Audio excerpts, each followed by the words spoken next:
वृन्दावनेश्वरी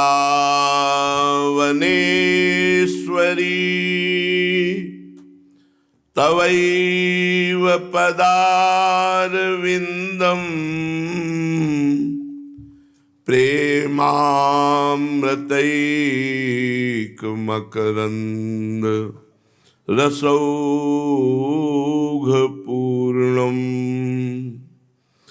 हृद्यर्पितं मधुपतेः स्मरतापमुग्रं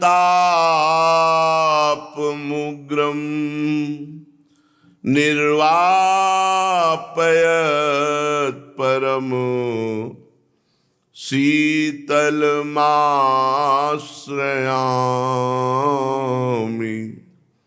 परम शीतल माश्रयामि।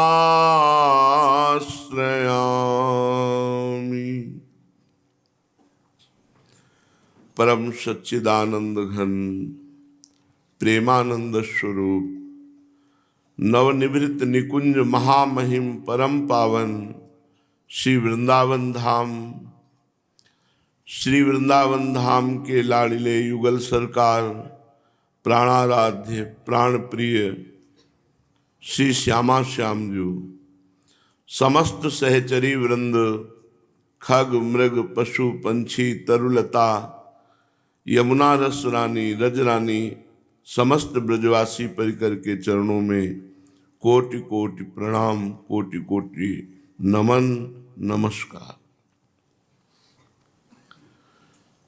प्रिया प्रीतम की अहेतु की कृपा बरस रही है। बस हमारी कुमार्गगामी इंद्रियां हमारे बस में नहीं है। मन हमको अधीन किए हुए है, इसी से हम उनकी कृपा का पान नहीं कर पा रहे। हम उनकी कृपा में पूर्ण रूप से एकाग्रचित्त होकर तन्मय नहीं हो पा रहे। और ये होगा प्रिया प्रीतम की कृपा से ही। हम कितना भी उपाय करें, ये बार बार इंद्रियां मन मलिन विषयों की तरफ ही जाते हैं। जैसे पानी को कहीं छोड़ो, वो जहाँ ढलान होगा वहीं जाएगा। ऐसे इंद्रियां और मन कभी ऊर्ध्वगामी नहीं हो सकते, ये अधोगामी ही होते हैं स्वभावतः। इनको भगवान की कृपा के बल से, नाम मंत्र के बल से प्रिया प्रीतम में लगाया जा सकता है। अन्यथा ये केवल प्रकृति जनित भोगों में ही सुख का अनुभव करने के लिए हर क्षण व्याकुल रहते हैं। इंद्रियां और मन, ये बड़ा विचित्र भगवान का माया खेल है। वही साधना करवाते हैं, वही साध्य बनकर मिल जाते हैं। अपने तो इतना समझ पाए हैं कि साधना भी श्यामा श्याम है और साध्य भी श्यामा श्याम है। वही स्वयं साधना के रूप में अवतरित होते हैं और वही साध्य के रूप में दर्शन कराते हैं। नहीं, जीव की गति केवल भोगों तक ही है। वो देहाभिमानी जीव बार बार इंद्रियों की, मन की अधीनता स्वीकार करके भोगों में ही सुख खोज रहा है। ये अनंत काल से भ्रम चला आ रहा है। ये भ्रम नष्ट होगा गुरु कृपा से, इष्ट कृपा से। गुरु प्रसन्न साहब अनुकूला, मिटी सकल कल्पित भय शूला। कल्पनात्मक भय कष्ट, ये जो देहाभिमान के कारण हो रहे हैं, ये गुरु कृपा से जब ज्ञान प्रकट होता है तब ये क्षीण हो जाते हैं। श्रीपाद प्रबोधानंद जी महाराज कह रहे हैं, नमस्कुर्वन वृंदावन महा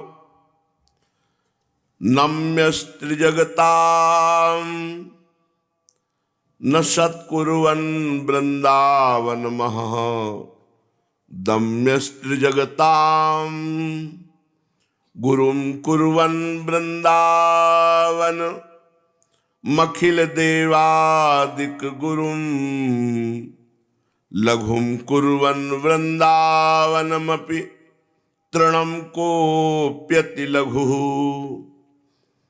जो रोज वृंदावन को प्रणाम करता है कहीं भी रहो, वहीं प्रातः काल उठकर शैया से जब नीचे उतरो तो भूमि के चरण स्पर्श करके फिर वृंदावन की दिशा को प्रणाम करो।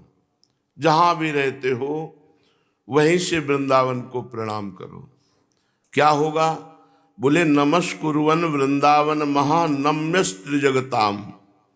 वो इतना महान बन जाएगा कि तीनों लोग उसको नमस्कार करेंगे, जो वृंदावन को नित्य नमस्कार करता है, नित्य प्रणाम करता है।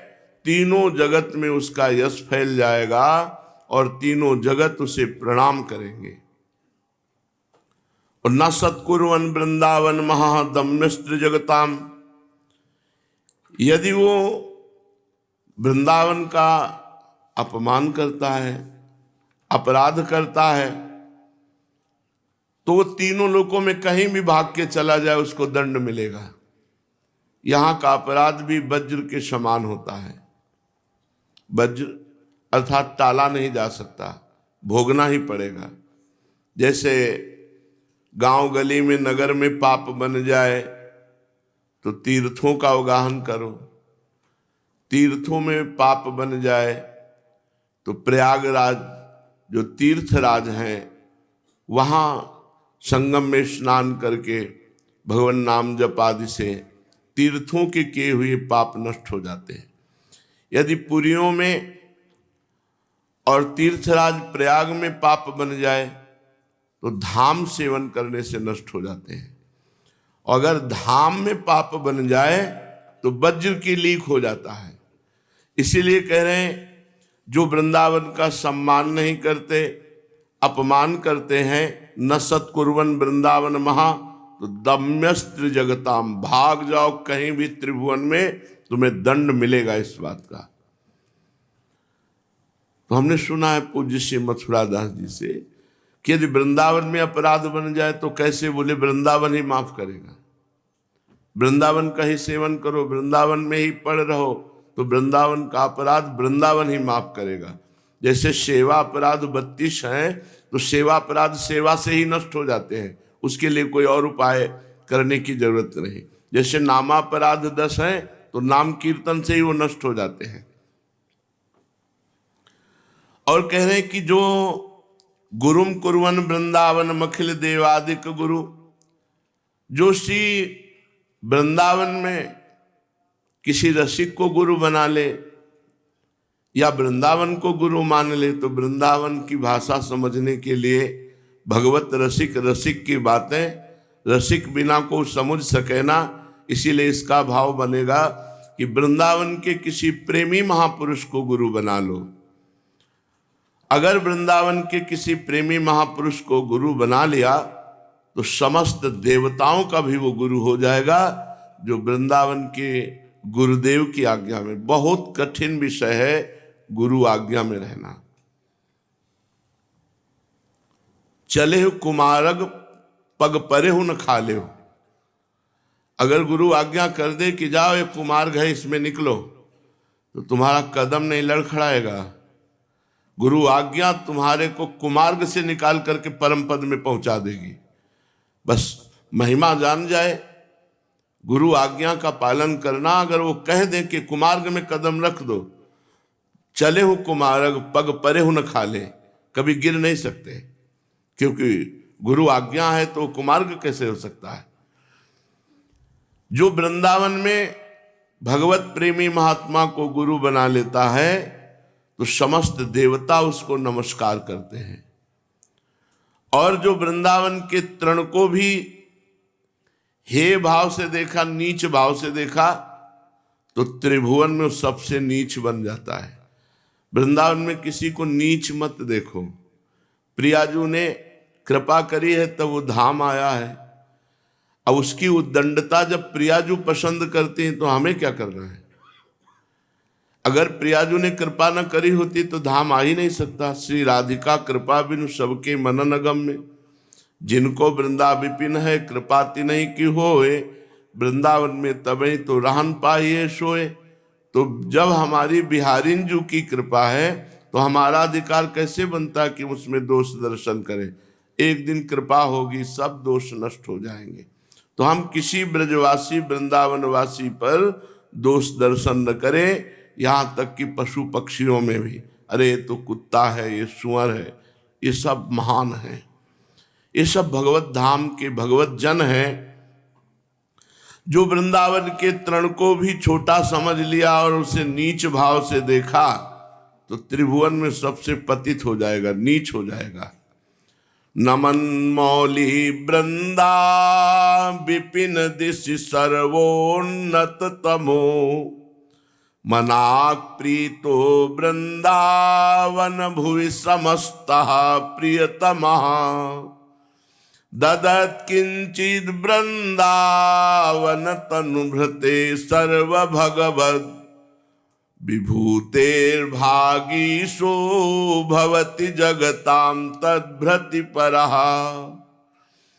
जो वृंदावन को रोज प्रणाम करता है, नमन मौली वृंदा विपिन दिशि सर्वोन्नत तमो, कहीं भी हो रोज वृंदावन को प्रणाम करो, जब याद आ जाए तब झुककर वृंदावन की तरफ प्रणाम करो। बोले जो श्री वृंदावन की दिशा को भी नमस्कार करता है वो सर्वलोक में पूजनीय हो जाता है, वैसा महान भक्त बनेगा, सर्वलोक पूजनीय हो जाएगा। मनाक प्रीतो वृंदावन भुवि समस्तः प्रियतमा, जो थोड़ा भी मन से वृंदावन से प्रीति करेगा तो सब उसे प्यार करने लगेंगे। थोड़ी भी प्रीति वृंदावन से हो जाए तो सारा जगत उसे प्यार करने लगेगा। ददत किंचित वृंदावन तनुभृते सर्व भगवत, यदि श्री वृंदावन धाम में किंचिन मात्र थोड़ी ही वस्तु किसी वासी की सेवा में लगा दिया, सर्दी है कपड़े की व्यवस्था कर दी, भोजन की व्यवस्था कर दी, यहाँ वास कर रहे हैं, भगवत स्वरूप है, सबके पास सब सुविधाएं नहीं है। अगर हम किसी भी वृंदावनवासी की किंचन मात्र भी दान के द्वारा वस्त्र है, भोजन है, वास की व्यवस्था ऐसे कर देते हैं तो कह रहे हैं श्री वृंदावन की कृपा से एक दिन वो भगवत विभूतियों से युक्त हो जाएगा। ददत किंचित वृंदावन तनुभृते सर्व भगवत, तो विभूतेर भागीशो भवति जगताम तद्भृति परा, समस्त भगवत विभूतियां उसे घेर लेंगी जो वृंदावन में दान करेगा। वृंदावन में क्या दान? किसी भूखे के भोजन व्यवस्था, जिनकी वास व्यवस्था नहीं, भगवान तुम्हें धन दिए हो तो वास की व्यवस्था कर दो, सर्दी है वस्त्र की व्यवस्था, बीमार है औषधि की व्यवस्था। किसी वृंदावनवासी की थोड़ी भी सेवा भगवत विभूतियों से युक्त कर देगा तुम्हें, देख लेना। जो वृंदावन में झोपड़ी डाल, हम तो प्रणाम करते हैं उनको जो वृंदावन में रिक्शा चलाते हैं, अन्य घरों में सेवकाई करते हैं और अपना उदर पोषण करके वाणी पाठ नियम निष्ठा और धामवास कर रहे हैं। बलिहार है उनके जीवन का, प्रतिग्रह शून्य जीवन, किसी से दान नहीं लेते, खूब मेहनत करते हैं और अपना वृंदावन वास करते हैं। इनको साधारण न समझे कि ये तो रिक्शा वाले हैं, नहीं, कहाँ के रिक्शा वाले हैं, वृंदावन के रिक्शा वाले हैं। इनके हर समय यहाँ की रज वायु स्पर्श करती रहती है, निष्पाप है, ये भगवत कृपा पात्र हैं। वृंदाटव्या मभव्या विदधति न कथम वास मात्रांच नित्यम, दुर्भागी व्यक्ति को कभी वृंदावन की न चर्चा सुनने को मिलती है न वृंदावन आने को मिलता है। एक जब हमारी 18-20 की अवस्था शरीर की थी तो बहुत साधन में लगे रहते थे। जब गंगा के किनारे तो 20 वर्ष परिचय नहीं हुआ, जब वृंदावन आए तो जब ये ऐसा प्रकाश हुआ तो फिर वो आए तो उन्होंने कहा बस एक आशीर्वाद दे दो, एक बिटिया रह गई है, बस ब्याह करके आजीवन वृंदावन वास। तो बड़ा कठिन है भाई, देखो श्री जी की कृपा, क्योंकि वृंदावन वास तो श्री जी की कृपा से ही होता है। फिर कुछ दिनों बाद आए, उनका बिटिया का विवाह हो गया, काफी वर्ष बाद आए तो बोले नहीं उसके तो संतान भी हो गई। तुम कहा बोले हिम्मत नहीं पड़ती परिवार को छोड़कर जाने की, और वृद्ध हो गए हैं, मरने की अवस्था है, हिम्मत नहीं होती। वो छोटा सा नाती जब दौड़कर गोद में नाना, और जब छोटा सा पौत्रा करके बाबा, तब लगता है भगवान मिले चाहे न मिले, इनको छोड़कर कहाँ जाए। वो ऐसी ममता, ऐसी आसक्ति, वो घुटने के बल चल रहे हैं तो वो भी घुटने के बल चल रहे हैं, वो बोल रहे हैं तो तला के तो वो भी बोल रहे हैं। ये सुख कहाँ मिलेगा। इस सुखों में आसक्त हो करके परम सच्चिदानंद भगवान के सुख को जीव छोड़ देता है। हरि गुरु बड़े कृपालु हैं। देखो आप सच्ची मानिए, जो इच्छा करियो मन माही, हरि प्रसाद कछ दुर्लभ नाही। अगर आप संसार भगवान से मांगोगे तो दे देंगे, उन्हीं का रचा हुआ है। लो खेलो, जब इस खेल से रोना तब फिर हमसे बताना आप क्या चाहिए, तब फिर दे देंगे। ऐसे ही अनंत जन्म हमारे व्यतीत हो गए। तो वृंदाटव्या मभव्या विदधति न कथम वास मात्रांच नित्यम। अगर केवल वृंदावन वास कर लिया जाए तो इसी से सब बात बन जाएगी, क्योंकि परम पवित्र धाम का वास है ना। आप देखो, प्रति महीने माघ मास में गंगा के किनारे रामनगरिया लगती है, और प्रयागराज में, और कहीं अर्धकुंभी या कुंभ हो तो पूरे भारत के सब विशेष विशेष संत महात्मा भक्तजन सब एकत्रित होते हैं। परम पवित्रता छाती है, 1 महीने वास। और जहाँ प्रयागराज आकर के घुटने टेक करके रज में लौटता है वो है वृंदावन धाम। अगर यहाँ आप वास कर रहे हो तो सबसे बड़ा भजन वास हो रहा है, और कहीं भगवान की हेतु की कृपा से निरपराध वास हो रहा है, फिर क्या कहना है, फिर तो और आनंद मंगल रहेगा। पर कैसे भी अगर वृंदावन वास कर रहा है इनके प्रकारेण, वो बहुत बड़ी बात है। वृंदावन वास भी बहुत बड़ी बात है, ये बात सच्ची समझ लो। जो वृंदावन वासियों की से हम देख रहे हैं, जो वृंदावन वासियों की सेवा की ना, किसी की भी सेवा कर दे, संत महात्मा ब्रजवासी, किसी की वृंदावन वासी, तो भगवत विभूतियां उसको घेर लेती। भगवत विभूतियां, ऐश्वर्य बढ़ता है, भगवत भक्ति बढ़ती है, भाव बढ़ता है, समर्पण बढ़ता है। किसी की भी सेवा कर दे, वो कैसा है हमसे इससे मतलब नहीं। वृंदावन वासी है, भगवत धाम का आश्रय लिए, हमसे बन जाएगा, कपड़ा दे देंगे, रोटी दे देंगे, वस्त्र दे देंगे, जो बना, नहीं बना तो कम से कम हाथ जोड़ करके उससे परिभाषण तो कर सकते हैं। वृंदाटव्या मभव्या विदधति न कथम वास मात्रंच नित्यम। वास मात्र से नित्य भगवान की प्राप्ति। वृंदावन वास बहुत महिमाशाली है, छोड़ना नहीं जिनको मिल गया है। बड़ी परिस्थितियां आती हैं, बड़ी परिस्थितियां आती हैं। अब मान लो जोड़ा रह रहा था पति पत्नी का, अब पति पधार गए, धाम गए, अब अकेले पत्नी, कोई बोलने वाला नहीं, कोई सेवा करने वाला नहीं, वो छड़ी लिए ऐसे महाराज ऐसे। तो अब हम देख रहे हैं अंदर से कि हमारी प्रिया जी उसको बल देंगी, हमारी प्रिया जी उसको बुद्धि देंगी। एक बार तो टूट गए और कहा अब यहाँ कोई सेवा करने वाला नहीं है, मेरी बात मान लो, जाना नहीं। जाने का मतलब है अपनी सदगति को खो देना। आप सच्चे मानो, इंद्रिय और मन की साधना से हम परम पद प्राप्त कर लेंगे, कलयुग है, कभी नहीं। ऐसे 2 मिनट में छाछित गिराता है, जो दौड़ रहा है उसको पता है गिरना किसे कहते हैं। जो गिरे हुए का भूख लगी तो भोजन खा लिया, काम ना आई तो काम का उपभोग कर लिया, जो मन आया सो कर लिया, तुम क्या जानो गिरना किसे कहते हैं। गिरना हो जो बिल्कुल सूत पे चल रहा है, लड़खड़ा के जब गिरता तो लगता है हे भगवान, कितने कितने वर्ष साधना करते हो जाते हैं, लगता है सब ठीक हो गया, और 1 मिनट में लगता है कि क्या ठीक हुआ, जहाँ से चले थे वही खड़े हैं। ये ऐसा भूल भुलैया का मार्ग है कि केवल भगवान, जो गीता जी में कहते हैं दैवी हृषा गुणमयी मम माया दुरत्तया केवल मामेव ए प्रपद्यन्ते माया में ताम तरन्ति ते। जो केवल मेरा आश्रय ले लेते हैं तो त्रिगुणमयी माया जो दुरत्य है उससे पार हो जाते हैं। यहां कह रहे हैं वास मात्रांच नित्यम। विश्वास करो इस शब्द पे, बहुत बड़े महापुरुष बोल रहे हैं, केवल वास मात्र से नित्यम ज्ञात्वा सर्वत्र मोक्षावधि न खलु सुखम क्वापि नैवास्ति रम्यम। उसको ऐसा सुख मिलेगा कि जो मोक्ष में सुख नहीं है वो सुख उसे मिलेगा। प्रेम वास मात्रंच, केवल वास मात्र से।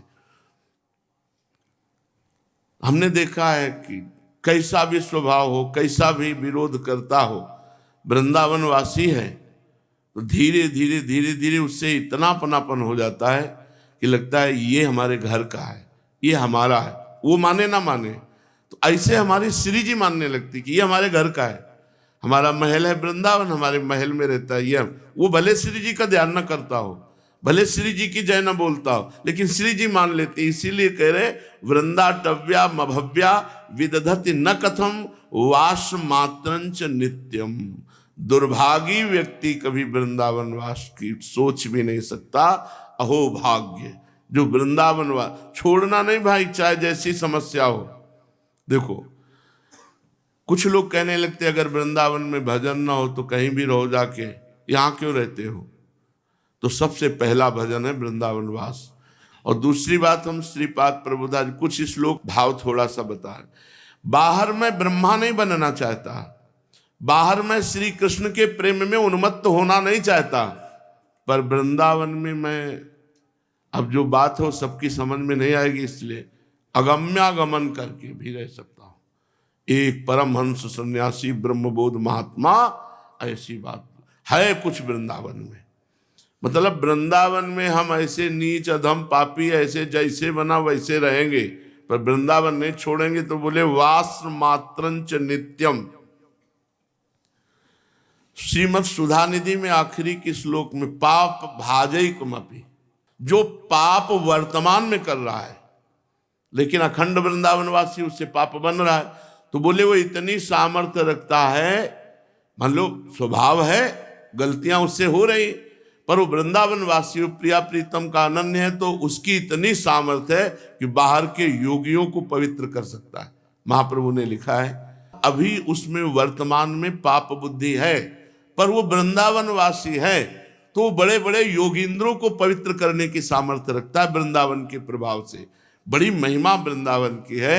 वृंदावन के वासी में ये न देखे कि अमुक वृत्ति गलत है, नहीं, श्री जी ने उनको अपने वास दिया धाम में, महल में, तो निश्चित उनका भगवत आराधन माना जाएगा।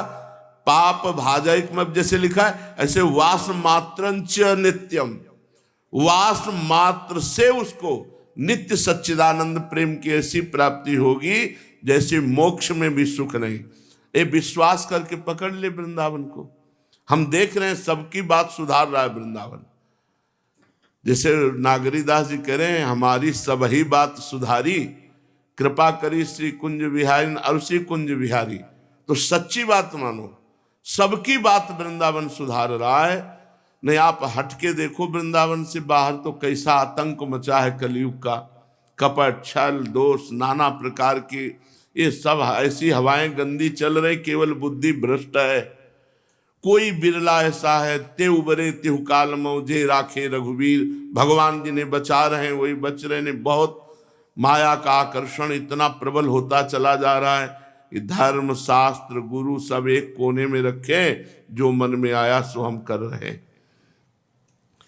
अत्र त्वानंद सिंधुर मधुतर महासार मूर्ति किशोरौ आहा नित्यान्योन्याम चोरौ स्वनिकट मिलते वंटता स्वम रसौघम। अब जरा ध्यान से सुनो, वृंदावन में वास करने वाले को महाआनंद सिंधु नव किशोर सी प्रिया प्रीतम जो एक दूसरे के चित्त को चुरा रहे, इतने सुंदर है। नित्यान्योन्याम चोरौ लाल मरकत मन छबीलो तुम जो कंचन गात बनी सिहित हरिवंश जोरी उभय गुण गण मात। एक दूसरे के गुण से गुण बढ़ रहे हैं, एक दूसरे के रूप से रूप बढ़ रहा है, एक दूसरे से लावण्य बढ़ रहा है, एक दूसरे के चित्त को चुरा रहे।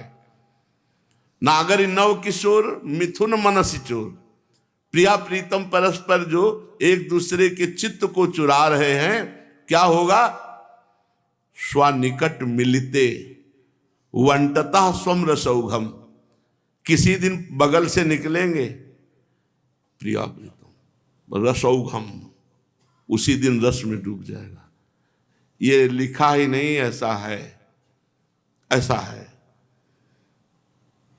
ये है ऐसा। वृंदावन बहुत चमत्कारिक है। हम वृंदावन का दृढ़ता पूर्वक आश्रय और वास स्वीकार कर लें। हम कैसे भी नीच स्वभाव वाले हैं, कुछ स्वभाव की प्रबलता होती, पूर्व पाप जो है बहुत जोर का होता है कभी कभी। जैसे सब साधन किए जाते हैं, लक्ष्य भी भगवत प्राप्ति है, लेकिन अगर स्वभाव उसका किसी विशेष पापाचरण से पुष्ट है तो बार बार जीवन भर वही आदत उसको फिसलाती रहेगी। अब इस कोटि की कृपा हो कि वो किसी तरह आदत कट जाए, नया संस्कार न बने तो जीवन मुक्त हो जाए। ये बहुत बहुत प्रबल प्रारब्ध होता है कभी कभी। कभी जब पुरुषार्थ प्रबल हो जाता है, भजन साधन, तो प्रारब्ध मिट जाता है। कभी कभी प्रारब्ध इतना जोर का हो जाता है कि पुरुषार्थ को मिटा देता है। ये नहीं कहा जा सकता कि पुरुषार्थ बड़ा है कि प्रारब्ध। कभी कभी इतना बुरा प्रारब्ध होता है कि वो प्रारब्ध सबसे पहले अटैक कहाँ करता है? बुद्धि पर। बुरी दशा आने के पहले बुद्धि बदली जाती है, पहले बुद्धि काम नहीं करती। और बार बार जैसे बचपन से लेकर के और बुढ़ापे तक आपकी जो आदत नहीं छूट रही गंदी, तो समझो इतना बुरा प्रारब्ध है कि इतना लंबा साधन करने पर भी वो पुरुषार्थ को रौंद रहा है, बार बार वही, बार बार वही। तो ऐसी विवशता प्रारब्ध की कभी कभी देखी जाती है, जिसमें ना चाहते हुए भी साधक के द्वारा जो परमार्थ विरुद्ध चेष्टा है वो उसका पिंड नहीं छोड़ती। ये मतलब तर्क का विषय नहीं, ये समझने का विषय है कि वो पुरुषार्थ को रौंद करके प्रारब्ध अपना प्रभाव दिखाता रहता है। और कभी कभी पुरुषार्थ इतना जोर का हो जाता है कि प्रारब्ध को विध्वंस कर देता है। और जिनका पुरुषार्थ कमजोर पड़ गया तो फिर प्रारब्ध आकर के टूट पड़ता है। प्रारब्ध पूर्व जन्म का किया हुआ कर्म होता है। देखो कितना जन्म का जन्म हिसाब जमा है कि 6 महीना बाणों की सैया पर बाल ब्रह्मचारी भगवत अनुरागी 12 वैष्णवाचार्यों में भीष्म जी, कितना बुरा प्रारब्ध कि आकर के 6 महीना तक बाणों की सैया में। कभी कभी प्रारब्ध अपना इतना प्रबल पुरुषार्थ को भी रौंद करके अपना प्रभाव दिखाता है। तो साधक को चाहिए उस समय एक ही केवल उपाय है, हरिशरणम। हे भगवान मैं आपकी शरण में हूं, देख लो आप बचा लो तो बचा लो, नहीं तो जैसा भी हो आप कहो। हे भगवान आपकी शरण में हूं, बस इतनी बात है। यहाँ कोई ऐसे मुझ पे ताव दे के नहीं निकल सकता। कोई भी ऐसा स्वरूप है भगवान की माया का कि तुम जान ही नहीं पाओगे कि ये माया है, जान ही नहीं पाओगे। और जब भगवान की कृपा से फिर ज्ञान नेत्र खुलते तब लगता है हाँ हाँ हम तो सैकड़ों हाथ नीचे गिर गए, तब पता चलता है। इसलिए धामवास, नाम निरंतर जप, भगवान की लीला गुणानुवाद का श्रवण, यही भरोसा है भगवत प्राप्ति के। और जितेंद्रियता, मनोनिग्रह, लोक परलोक के भोगों से वैराग्य, तितिक्षा और समाधान, ये सब ग्रंथों में लिखे रह गए हैं। अब जो है ना तितिक्षा और समाधान है, बहुत बड़ी मुश्किल बातें हैं। यहाँ कौन तितिक्षु है, कहाँ तितिक्षु है? नाक में गुस्सा रखा हुआ है, थोड़ा भी बर्दाश्त नहीं कर सकते प्रतिकूलता, भूख प्यास गर्मी सर्दी मान अपमान निंदा स्तुति, इनको जो सहे उसे ही तो तितिक्षु कहते हैं। कोई बिरला, अगर कोई त्याग भी है तो दिखावे में परिणित हो जाता है। कलयुग का ऐसा प्रभाव है। तो इसलिए धाम का आश्रय न छोड़ो, कलयुग का ऐसा प्रभाव है। प्रगट कल्याण करने के लिए गरज रहा है वृंदावन धाम। इसलिए हरिवंश महाप्रभु श्रीमद् राधा सुधा निधि में कहते हैं, वृंदान सर्व महताम अपहाय दूराद वृंदाटवी मनुष्यरो प्रणयेन चेता सत्तारणी कृत स्वभाव सुधार सौघम राधाभिधान मिह दिव्य निधानमस्ति। तुम बड़े बड़े साधन और साध्यों का त्याग करके वृंदावन आ जाओ, क्योंकि जिनका स्वभाव ही है तार देना, ऐसे सत स्वभाव वाले हमारी लाडली, जिनका स्वभाव ही तार देना है। ये बात नहीं कि सज्जनों को तार देना, नहीं, ये तो फिर बात समझ में नहीं आई। जैसे सत्तारणी कृत स्वभाव, जिनका स्वभाव है सज्जनों को तार देना, यार सज्जन तो तरी जाएंगे, उनमें तारने की क्या बात है। आ जाओ अस्पताल में, लेकिन तुम्हारे बुखार ना हो, जुखाम ना हो, कैंसर ना हो, किडनी फेल ना हो, कोई रोग ना हो, आइए हम वादा करते हैं आपको निरोग कर देंगे। तो ये विनोद हुआ कि नहीं हुआ विनोद? तो बोले आ जाओ वृंदावन में समस्त साधन और साध्यों का त्याग करके, जो वहां जिनका स्वभाव है कि सज्जन पुरुषों को तार दे, जैसे अर्थ लिखा है उसमें सत्तारणी कृत स्वभाव, सत्तारणी कृत स्वभाव। तो सत स्वभाव तारणी कृत, सत स्वभाव, जिनका सत्य स्वभाव है, वो अपने स्वभाव से विचलित नहीं होती। ने कहूं न रिस कहूं भूली हूं न हो सकी, किनका? जो वृंदावनवासी हैं, तारणीकृत स्वभाव, सत स्वभाव तारणीकृत। तो हमारी समझ में आऊं ये बात आई। नहीं तो ये कि संत पुरुष, सत का मतलब होता है संत जन, संत जनों को तार देना जिनका स्वभाव है। काहे को मजाक कर रहे हो? संतों को तारना पड़ता है क्या? संत तो तरे तराए होते, असंतों को तार दे तो महिमा की बात आती है। तो जिनका सत स्वभाव तारणीकृत, जिनका स्वभाव ही है सत्यमय कि वो तार देती है, जो वृंदावन धाम का आश्रय ले लेता है। वास वृंदान सर्व महता मपहाय दूराद, बड़े बड़े साधन और साध्यों का दूर से ही त्याग कर दो। वृंदाटवी मनुष्यरो प्रणयेन चेता, चित्त वृंदावन का अनुसरण कर। क्यों? क्योंकि वहां विराजमान जो किशोरी जी हैं, राधा नामक तत्व, उनका सत स्वभाव तारणीकृत, उनका स्वभाव ही सत तारणीकृत स्वभाव सुधार सौघम, जो प्रेमामृत की सिंधु है। राधाभिधान मिह दिव्य निधानमस्तु। श्री किशोरी जी महाराज, जिनका नाम श्री राधा है, जिनका स्वभाव ही है तार देना, ऐसी श्री लाडली जो विराज। आ जाओ वृंदावन, वृंदावन वास मात्र से भगवत प्राप्ति, क्योंकि लाडली जी की कृपा दृष्टि उस पर होती है। पूज्यपाद श्री उड़िया बाबा जी महाराज,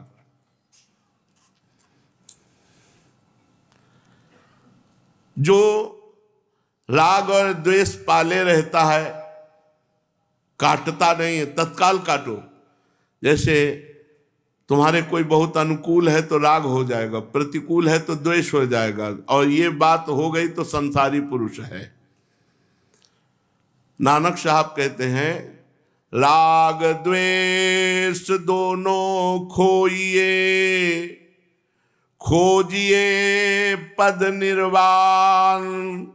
नानक कहे पथ कठिन है, कोई कोई गुरुमुख जान। राग और द्वेष दोनों का जो त्याग कर देता है, वही निर्वाण पद, मोक्ष पद को प्राप्त होता है। नानक साहब जी कहते हैं कि ये है तो मार्ग बड़ा कठिन, पर गुरुमुख से सरल हो जाता है। जब गुरु के चरणारविंद का आश्रय लेकर उनके वचनों के अनुसार साधना करते हैं, तो राग द्वेष का नाश होकर समता का प्रादुर्भाव हो जाता है। यदि कोई तपस्या कर रहा है, भजन कर रहा है, और क्रोधित हो जाता है छोटी छोटी बातों में, तो उसका किया कराया सब चौपट हो जाता है।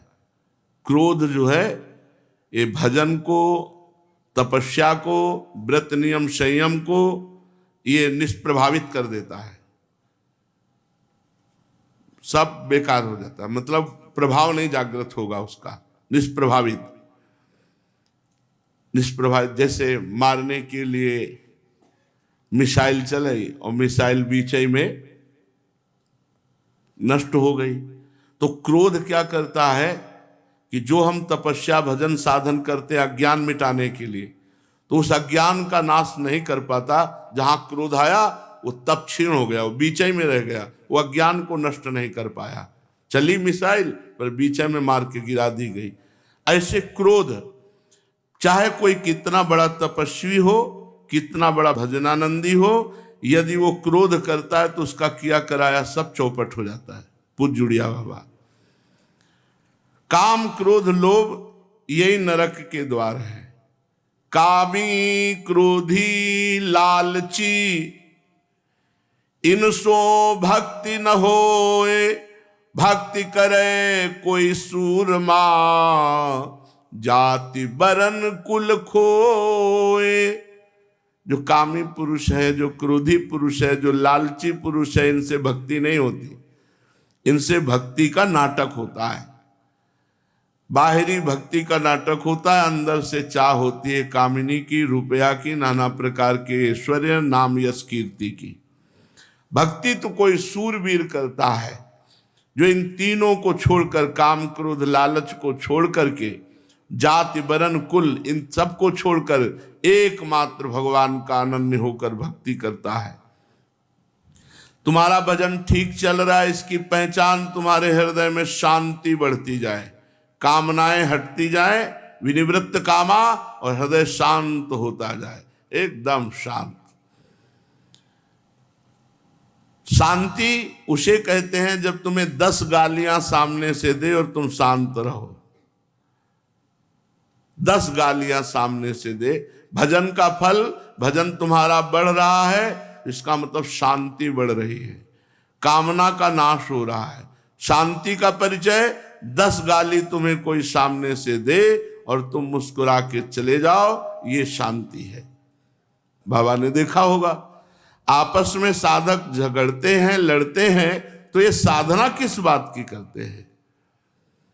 तुम्हें जो गाली देता है वो तुम्हारे अशुभों का नाश करता है। ध्यान करो, तुम्हारी जो प्रशंसा करता है तुम्हारे पुण्यों का नाश करता है।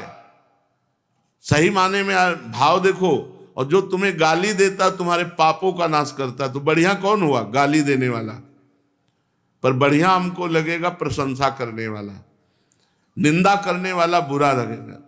इसलिए परमार्थ के पथ को समझो। भजन तुम्हारा सही चल रहा है, इसकी पहचान शांति। शांति का अर्थ है तुम्हें कोई 10 गालियां दे, तुम्हारी निंदा करे तुम्हारे सामने, तो भी तुम्हें गुस्सा नहीं आनी चाहिए। तुम्हारी शांति ज्यों की त्यों हो। कुसंगी और सत्संगी एक से नहीं हो सकते। जो कुसंगी है वो काम क्रोध लोभ के अधीन होगा, जो सत्संगी है वो भगवान के नाम रूप लीला धाम के अधीन होगा। जो कुसंगी है वो दूसरों की निंदा करता, झगड़ता, द्वेष करता रहता है। जो सत्संगी है वो ये सब बातें ना करके सह लेता है। अगर उसकी निंदा हो, कोई झगड़ा करे तो सह लेता है और खूब नाम जप करता है। बाबा हमारा अगला जन्म होगा कि नहीं?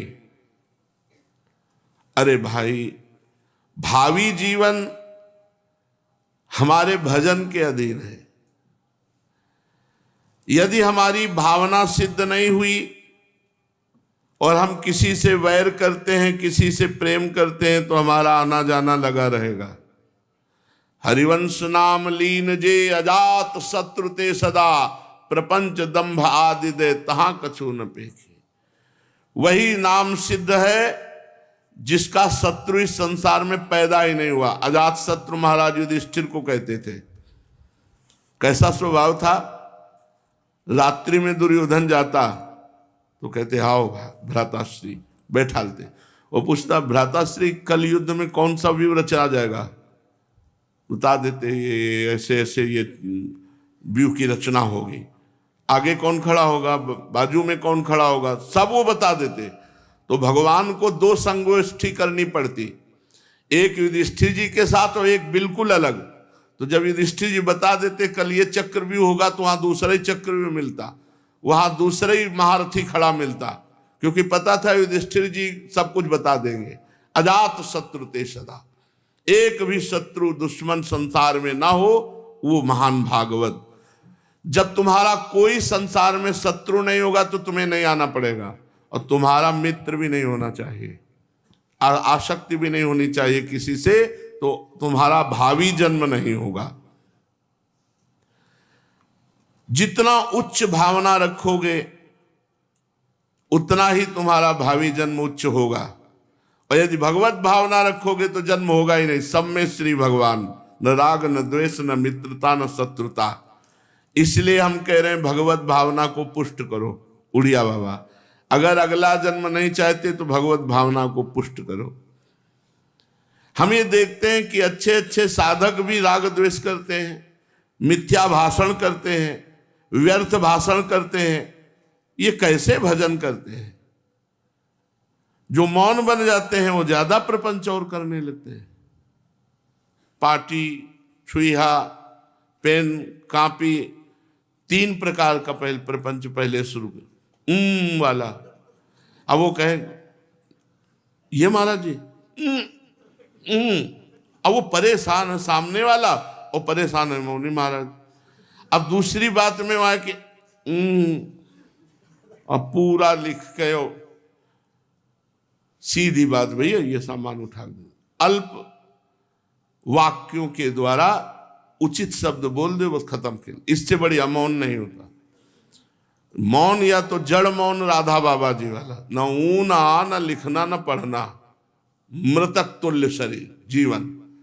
ये तो बहुत कठिन है। जड़ मौन, एकदम जड़ मौन, मन का निसंकल्प हो जाना, वाणी का मौन हो जाना, ये संकल्प रहित स्थिति है। अब ये बहुत कठिन स्थिति, तो हमें लगता है सही मौन है उचित शब्दों के द्वारा उत्तर दे देना। उसे विचार मौन कहते हैं, जड़ मौन नहीं। आवश्यक लगा तो बोल दिया, नहीं आवश्यक लगा तो राधा राधा अपना चल दिए। उचित मौन, विचार मौन। ये मिथ्या भाषण, व्यर्थ भाषण, जिसके वाणी के दोष बनते रहते हैं, उसका भजन नहीं होता, और जो मौन होकर आडंबर करता है उसका भी भजन नहीं होता। तो बाबा कह रहे मौन का आडंबर ना करें। मौन का ढोंग तो बहुत लोग करते देखे जाते, लेकिन वास्तविक उनको मौन का लाभ नहीं मिलता। मौन का मतलब एकदम फिर शांत हो जाना। बहुत आनंद मिलता है वाणी को जब हम मौन की तरफ ले जाते हैं, तो बहुत आनंद मिलता है, क्योंकि मंत्राकार वृत्ति करने के लिए मौन अत्यंत अनिवार्य है। बार बार बोलते रहो तो फिर वो मंत्र का एक तार जो चलता है वो टूट जाता है। वाणी का मौन अत्यंत आवश्यक है। विचार मौन रहिएगा सब लोग। वाणी का मौन अत्यंत आवश्यक है। आवश्यक है तो बात कर लीजिए, नहीं तो नहीं। आवश्यक का मतलब हाँ आवश्यक है, अब यहां बोलना तो बोल दिया, नहीं तो चुपचाप शांत।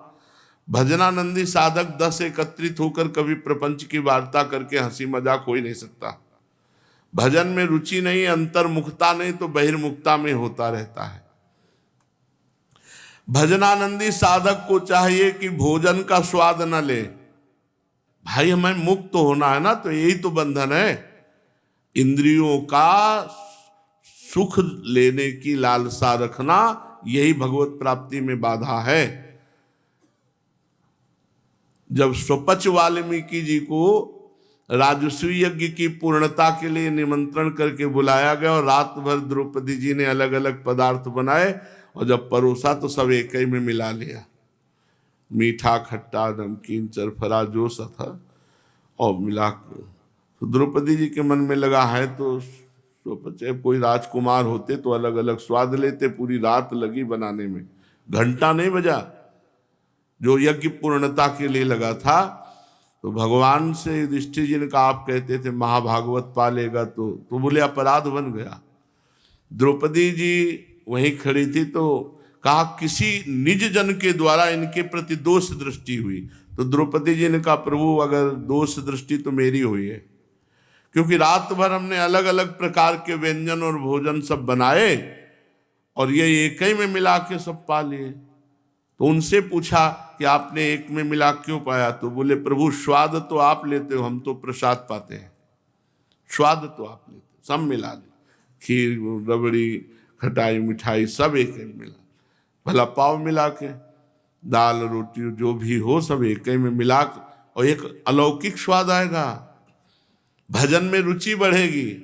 तो इसलिए बाबा कह रहे हैं पहली बात तो भजनानंदी को मौन, आडंबर वाला नहीं, सही वाला मौन रहना चाहिए। वाणी से मिथ्या भाषण, व्यर्थ भाषण ये छोड़ देने चाहिए। दूसरा बात, इसमें दो इंद्रियां, एक वाक्य इंद्री बोलना, एक रस इंद्री। रसास्वाद के लोभ से भोजन नहीं करना चाहिए। सतोगुणी भोजन पाने पर भी तमोगुण हो जाएगा अगर स्वाद लेकर भोजन पाया जाए।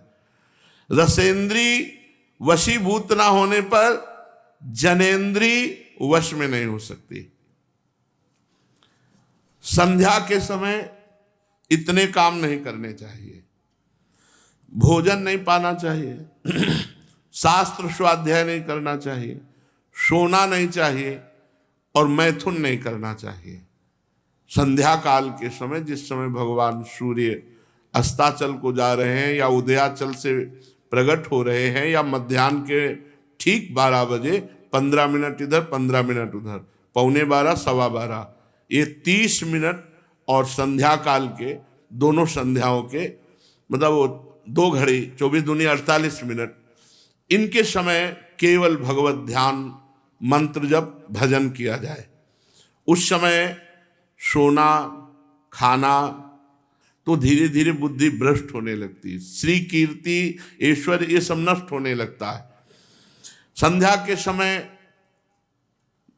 मैथुन नहीं करना चाहिए, शयन नहीं करना चाहिए, स्वाध्याय नहीं करना चाहिए और भोजन नहीं करना चाहिए। और जब भोजन करने के समय जाए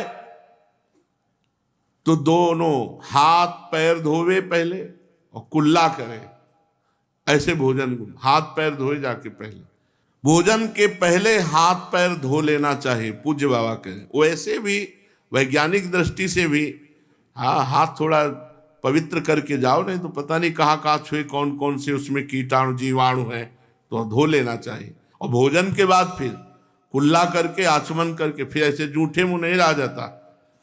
प्रसादी, अमनिया, जूठना, पवित्रता अपवित्रता, इसका ज्ञान तुम्हें नहीं रहेगा तो पशुता बनी रहेगी।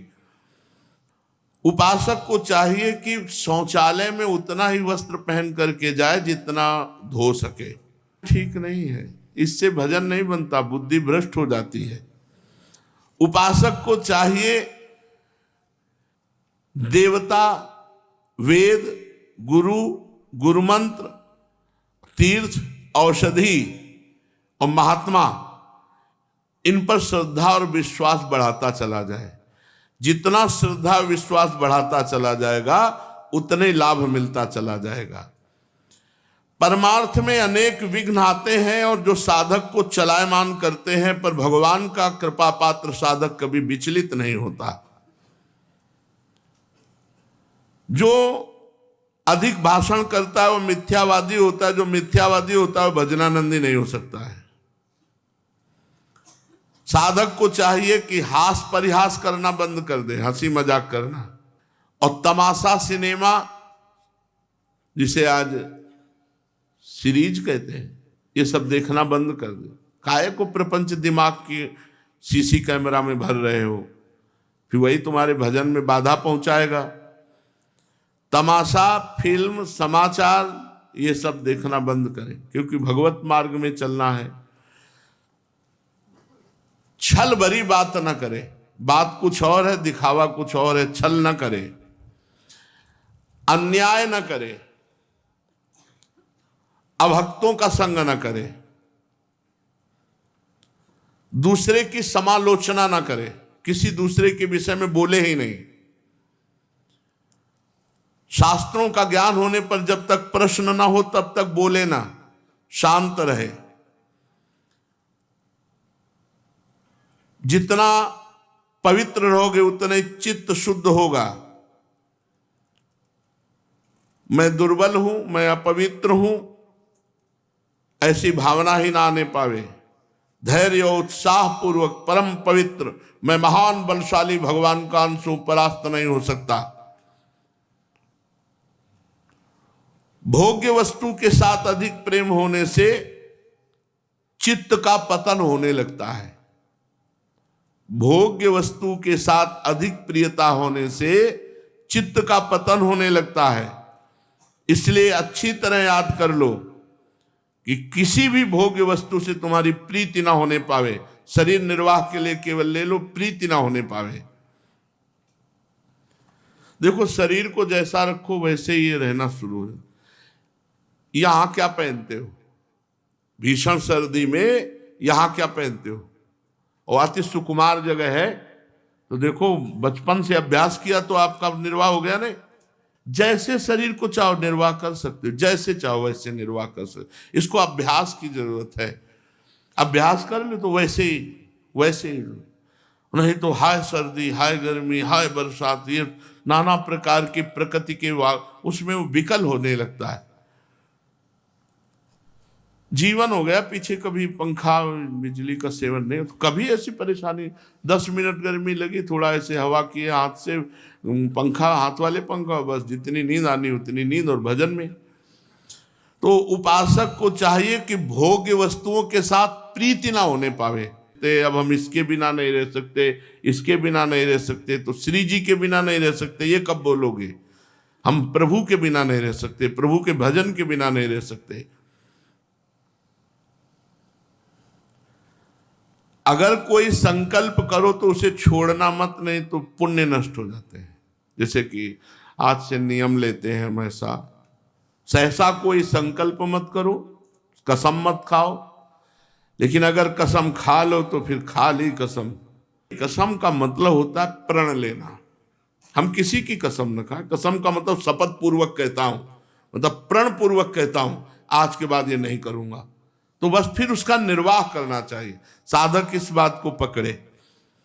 साधक को चाहिए कि जिस वस्तु व्यक्ति स्थान के मिलने से भजन छूटता, उसका जल्दी से जल्दी त्याग कर देना चाहिए। वह वस्तु जो भजन छुड़ा दे, वह व्यक्ति जो भजन छुड़ा दे, वह स्थान जहां बैठने से भजन छूट जाए, हमें उनका तुरंत त्याग करना चाहिए। भजन भोजन पर विशेष आधारित है, पक्का। जैसा भोजन वैसा भजन। भजन करने वाले को प्रतिदिन नियत समय से अधिक नींद नहीं लेना चाहिए। आलस्य को आप बढ़ाते जाओ तो बढ़ता जाएगा, 7 घंटे 10 घंटे सोते जाओ। भोजन को बढ़ाते जाओ तो बढ़ता जाएगा। आप चाहे जितना पाना 4 बार पाओ, 5 बार पाओ, या 1 बार पाओ, या थोड़ा अल्पाहार करो, जैसे चाहो वैसे चल सके। काहे को बोझा बढ़ा रहे हो? शरीर का बोझा बढ़ना ठीक नहीं है। अगर शरीर स्वस्थ है तो व्यायाम करो, अल्पाहार करो, और नींद का एक नियम रखो। 4 घंटे, 5 घंटे, अधिक से अधिक 6 घंटे। इसके आगे साधक नहीं कहाएगा 6 घंटे से अधिक जो सोएगा। अपने यहाँ तो भगवान की ऐसी कृपा है कि सोना चाहे तो भी नहीं सो पाएगा, क्योंकि समय ही नहीं। सबकी अलग अलग दिनचर्या, इतनी बंधी हुई दिनचर्या है कि 1 मिनट की फुर्सत किसी को नहीं। तो भोजन वैसे ये साधक का नहीं है कि बदल बदल के भोजन पाना, ये साधक का नहीं। बदल बदल के रोज आज ये बना, कल वो बना, परसों वो बना। न श्री जी के लिए तो ठीक है, उतने श्री जी के लिए भोग। उत्तम भोग लगाए मोर मरकट को सेवें, और आप 1 मुट्ठी चना पाते थे। स्वामी हरिदास जी महाराज, राधाचरण दास जी महाराज जो तटिया स्थान के थे, उनके भी वो चना ही पाते थे, 1 मुट्ठी। संयम पूर्वक रहने से भजन सिद्ध होता है। उपासक को चाहिए कि अपना बिछौना, ओढ़ने का वस्त्र और आसन ये किसी को न दे। 1-2 नए आसन रखे, कोई हाथ जाना। गुरु बैठ सकता है आपके आसन पे, बकाया अपना आसन मोड़ के रख दे, नया आसन बिछावे उनके लिए। अगर कहीं भी जाए तो अपना आसन, एक दुपट्टे चाहे डाले रहे, उसको बिछा दे, उस पे बैठे। साधक को चाहे अपना बिछौना, अपना ओढ़ना, अपना वास स्थान, अपना आसन ये अलग रखे, उससे परमाणु एकत्रित होते हैं भजन के। उपासक को आलस्य से बचना चाहिए। आलस्य से साधना क्षीण होती चली जाती है। उपासक को आलस्य, प्रमाद, अरे इससे बचना चाहिए, ये अरे से बचना चाहिए, अरे सब ऐसे नहीं। जो नियम दिया गया उस नियम, जब आज कोई शरणागत लेता है तो उसको 4 बातें हम देते हैं, 4 नियम देते हैं। पहला होता है 11 माला गुरु मंत्र का जपना, अधिक जपो भगवान की कृपा।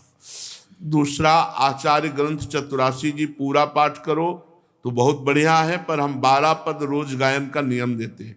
तीसरा, भक्ष भोजन का त्याग। चौथा, कुसंग का त्याग। अब आप इसमें देखो कि अपनी दिनचर्या में क्या 11 माला, और यहाँ के साधकों को कहा था सत्संग में एक बार, कई बार संबोधन किया कि अपने ठाकुर की 11, 21, 51, 108 दंडवत चल रही। बड़ी कृपा है ठाकुर जी की दंडवत 4 परिक्रमा करके और अपने नियमानुसार भजन की पद्धति पूरी की जाए। आलस्य और प्रमाद ये दोनों साधु को साधुता से विलग कर देते हैं। जिस समय तुम्हारे भजन में कोई विघ्न उपस्थित हो, उस समय रोते हुए भगवान से प्रार्थना करो कि हमारा ये साधना का विघ्न नष्ट हो जाए। चलो एक प्रसंग श्रीमद् भागवत महापुराण का श्रवण करते हैं। भगवान श्री कृष्णचंद्र जो जब दिन में गाय चराने जाते तो समस्त गोपियां भगवान की चर्चा में दिन व्यतीत करती, और सायंकाल जब आते तब वो बड़भागिनी गोपियां जिनका मन श्री कृष्ण में ही लगा रहता, वो श्री कृष्णमय होकर के श्री कृष्ण का दर्शन करती। इस प्रकार उनके दिन व्यतीत होते। परीक्षित, जिस समय भगवान श्री कृष्ण ब्रज में प्रवेश कर रहे थे, आनंद उत्सव की धूम मची हुई थी, तो कंस ने एक बड़े महान बलशाली राक्षस को भेजा, असुर को, जिसका नाम अरिष्टासुर था। वो दैत्य भयंकर बलशाली बैल का रूप धारण करके आया। बड़ा बलवान और बहुत विशाल बैल का रूप धारण करके खुरों से ब्रजभूमि को ऐसे खोदता हुआ, कपाता हुआ वो बड़ी जोर से गर्जना कर रहा था। पूंछ अपनी खड़ी किए, सींगों से 4 दीवारी तोड़ता हुआ, बीच बीच में गोबर छोड़ता हुआ, आंख फाड़ कर इधर उधर वो भगवान श्री कृष्ण को देख रहा था, कहां है।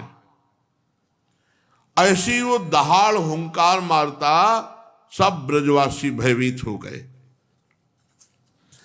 तीखे सींग वाले उस अरिष्टासुर ने जो बैल का रूप धारण किया था, ब्रजवासियों ने कहा ये हमारा बैल तो है नहीं ब्रज का, ये कहां से आ गया।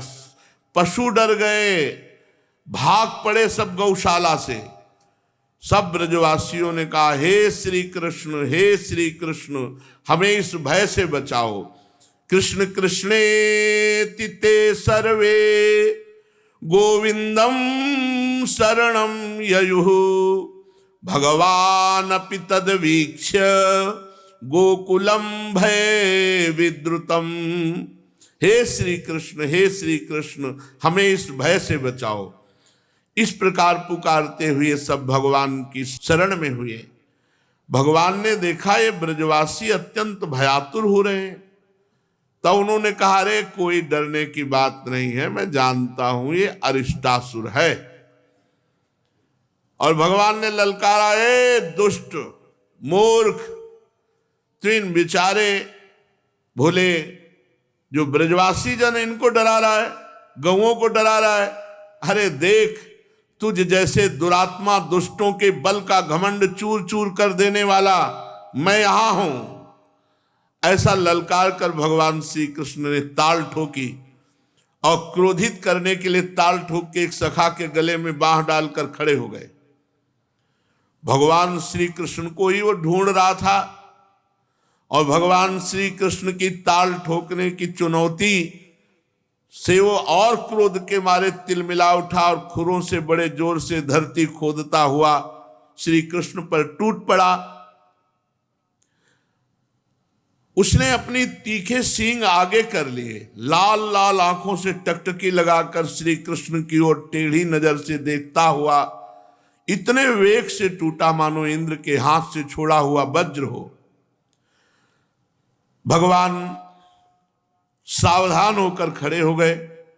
अरिष्टासुर जो बैल बना हुआ भगवान पर आक्रमण किया तो भगवान ने उसके दोनों सींग पकड़ लिए और जैसे एक हाथी अपने से भिड़ने वाले दूसरे हाथी को पीछे हटा देता है, वैसे ही उसे 18 पग पीछे ठेल कर दौड़ाते हुए उल्टा सींग पकड़ के उल्टा दौड़ाते हुए 18 पग ले गए और पछाड़ दिया।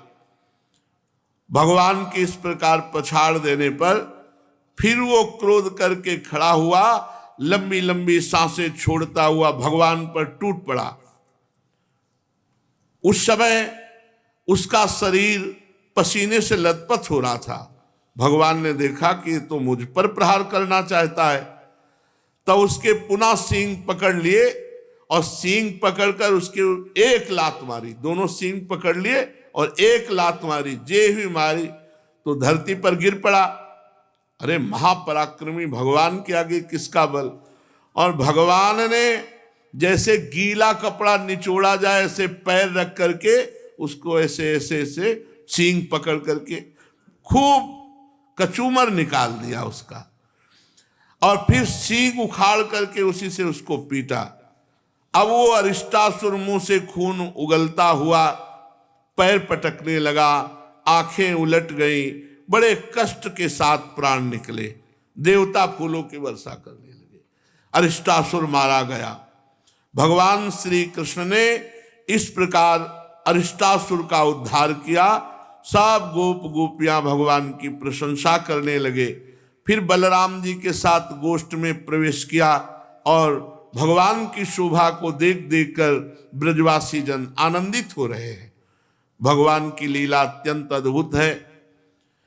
इधर जब अरिष्टासुर मार डाला गया तो भगवान नारद जी जो शीघ्र से शीघ्र भगवान का दर्शन कराने वाले हैं, कंस के पास पहुंचे।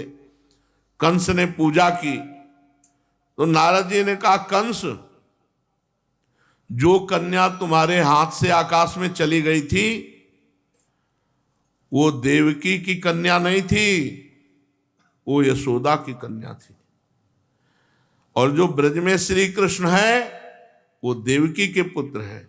जो बलराम जी हैं वो रोहिणी के पुत्र हैं। वसुदेव ने तुमसे डरकर अपने मित्र नंद के पास उन दोनों को रख दिया है। उन्होंने ही तुम्हारे जितने असुर भेजे सबका वध किया है। और चुप हो गए नारद जी। ये सुनते ही कंस की एक एक इंद्रियां क्रोध के मारे कांप उठी। उसने वसुदेव जी को मार डालने के लिए तुरंत तीखी तलवार उठा ली। नारद जी ने रोका, गलत कर रहे हो, वसुदेव जी को अभी मारना ठीक नहीं है, क्योंकि मृत्यु तो श्री कृष्ण के हाथ से है। तो उसने कहा इन्होंने हमारे साथ छल किया। सुनो, एक साथ मारना, पहले वसुदेव देवकी के सामने श्री कृष्ण को मारना, फिर वसुदेव देवकी को मारना। हाँ, ये बात तो तभी इनको पता चलेगा कि तुमसे छल करने का क्या फल होता है। तो हथकड़ी बेड़ियों से जकड़ करके कैद खाने में देवकी वसुदेव को रख दिया कि जब इनका पुत्र मारा जाएगा तब इनको दुखी देखकर फिर इनको मारेंगे। और फिर कहा कि तुम कृष्ण और बलराम को यहां मथुरा बुलाओ और यही मार डालो। नारद जी, कंस भगवान से मिलाने का काम नारद जी करते हैं। अब नारद जी ऐसा कह के चले गए। कंस बड़ा उदास। इतने में ही केशी नाम का एक असुर आया और उसने कहा, आप उदास क्यों, एक बार हमको अवसर दीजिए। तो कहा ठीक है, तुम बलराम और श्री कृष्ण को दोनों को मार डालो। केशी बहुत बलवान था। कंस ने मुष्टिक, चाणूर, सल, तोशल आदि पहलवानों को बुलाया, मंत्रियों को बुलाया, महावतों को बुलाया और कहा, वीरवर, चाणूर, मुष्टिक, तुम लोग ध्यानपूर्वक मेरी बात सुनो। वसुदेव के दो पुत्र बलराम और श्री कृष्ण नंद के ब्रज में रहते हैं। आकाशवाणी ने बताया है कि वही हमारी मृत्यु है, अतः हम उनको उत्सव के बहाने यहां बुलाएंगे और जब आ जाए तो तुम लोग कुश्ती लड़ने के बहाने उनको मार डालना। चाणूर, मुष्टिक आदि से कहा कि कुश्ती के बहाने उन्हें मार डालना। मंच सजाओ, अखाड़ों को गोल गोल सजा दो, पूरी प्रजा बैठकर देखे कि कैसे तुम श्री कृष्ण को पछाड़ पछाड़ कर मारते हो। ए महावत, तुम बड़े चतुर हो। देखो भाई, दंगल के घेरे के फाटक पर कोयलिया पीड़ हाथी को रखना है। 60,000 हाथियों का बल लगता था कोयलिया पीड़ हाथी। जब मेरे शत्रु श्री कृष्ण बलराम आवे तो अय महावत, हाथी के द्वारा तुम उन्हें मरवा डालना और इसी चतुर्दशी को विधि पूर्वक धनुष यज्ञ प्रारंभ कर दो। कंस तो केवल स्वार्थ साधना का सिद्धांत जानता था, इसलिए उसने मंत्री, पहलवान, महावत को इस प्रकार आज्ञा देकर श्रेष्ठ यदुवंशी अक्रूर जी को बुलाया और उनका हाथ अपने हाथ में लेकर बोला, अक्रूर जी, आप तो बड़े उदार हैं, भूमिका बन रही हुई महाराज की ब्रज से बाहर जाने की, जो बाहर से आए थे। अक्रूर जी, आप तो बड़े उदार हैं, सब तरह से मेरे आदरणीय हैं, आज मेरा एक काम कर दीजिए। भोजवंशी और वृषणवंशी यादवों में आपसे बढ़कर मेरी भलाई करने वाला दूसरा कोई नहीं है। यह काम केवल आप ही कर सकते हैं। आप मेरे मित्र भी हैं और मैंने इस काम के लिए आपका आश्रय लिया है। ठीक वैसे ही जैसे इंद्र समर्थ होने पर भी भगवान विष्णु का आश्रय लेकर अपना स्वार्थ साधते हैं। अक्रूर जी, आप नंद राय के ब्रज में जाइए, वहां वसुदेव जी के 2 पुत्र हैं, उन्हें इसी रथ पर चढ़ाकर यहां ले आइए। बस आप इतना कर दीजिए, देरी नहीं होनी चाहिए इस काम में। सुनते हैं विष्णु के भरोसे जीने वाले देवताओं ने उन दोनों लड़कों को मेरी मृत्यु का कारण बताया है। अभी लड़के समझ में आ रहे, पूतना, अगासुर, बकासुर न जाने कितनों को निपटा दिया, अभी इसकी बुद्धि में बालक ही नजर आ रहे।